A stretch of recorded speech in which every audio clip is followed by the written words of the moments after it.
Noong nakaraan ay pinag-usapan natin yung mga kritisismo ko using reason alone sa paniniwala na trans women are women. Kung hindi yung pa napapanood, ililink ko yung video sa comment section sa ibaba. Ngayon, pag-usapan naman natin ano ba ang sinasabi ng Biblia sa atin bilang tao at sa ating sex and gender. Unang-una, God created humanity. Sa mga gender identity advocates, hina-highlight nila yung idea na ang identity mo ay self-identified o self-discovered. Sa Christian worldview, ang human identity ay nagsisimula sa Diyos, hindi sa tao. Yan din ang ipinapakita sa Genesis chapter 1. Ibig sabihin, hindi tayong ultimate authority pagdating sa kung sino tayo. Hindi natin sariling feelings, desires, o personal understanding ang final basis ng identity natin. Ang starting point ay ang Diyos na lumikha sa atin.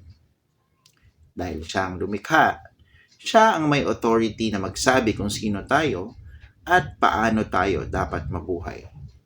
Pangalawa, God created humanity male and female.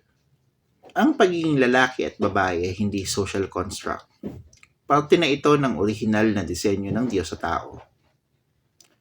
Sa framework natin, batay sa Genesis chapter 1 verse 27, it is God who created humanity. He created them in His own image and He created them male and female. Kung mapapansin natin, hindi lang sinabi ng Genesis na God created humanity. May distinction pa itong binigay, male and female.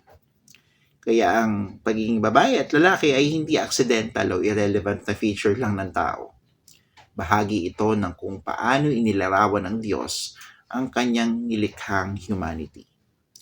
Kaya kapag pinag-uusapan natin kung anong ibig sabihin ng pagiging lalaki o babae, hindi lang natin tinitingnan kung paano natin kinikilala ang mga sarili natin.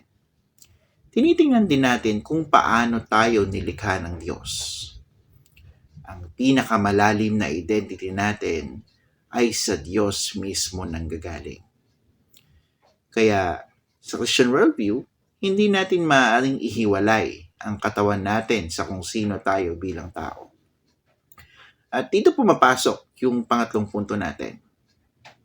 The body is not irrelevant to identity.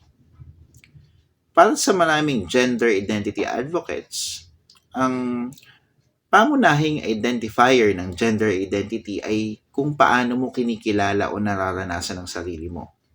Secondary lang yung biological body mo.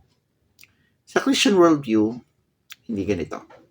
Ang identity mo ay directly associated sa iyong sex at sa kung paano ka nilikha ng Diyos. Ang katawan natin ay bahagi ng kung sino tayo bilang embodied human beings. Nangyari yung mga ganitong confusion sa gender and sex dahil sa pagpasok ng kasalanan. Kaya kung halimbawa may magtatanong, babae ako, pero feeling ko lalaki ako at nagkakagusto ako sa babae. Well, babae ka pa rin. Ang feelings at desires natin ay maaaring magbago. Hindi naman pare-pareho yung nararamdaman natin sa lahat ng panahon. At maaari itong maimpluwensyahan ng iba't ibang factors sa paligid natin.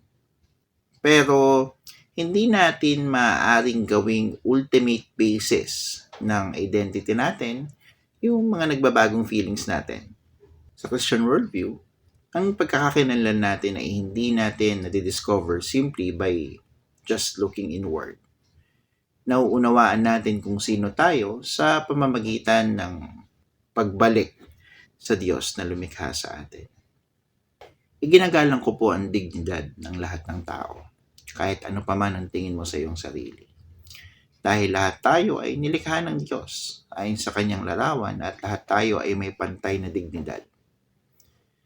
Pero ang tunay na pagmamahal at paggalang ay hindi nangangahulugan na kailangan nating tanggapin ang lahat ng paniniwala ng isang tao patungkol sa kanyang sarili.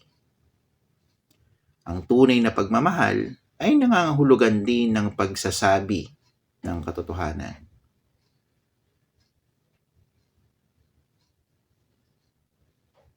Yun lang.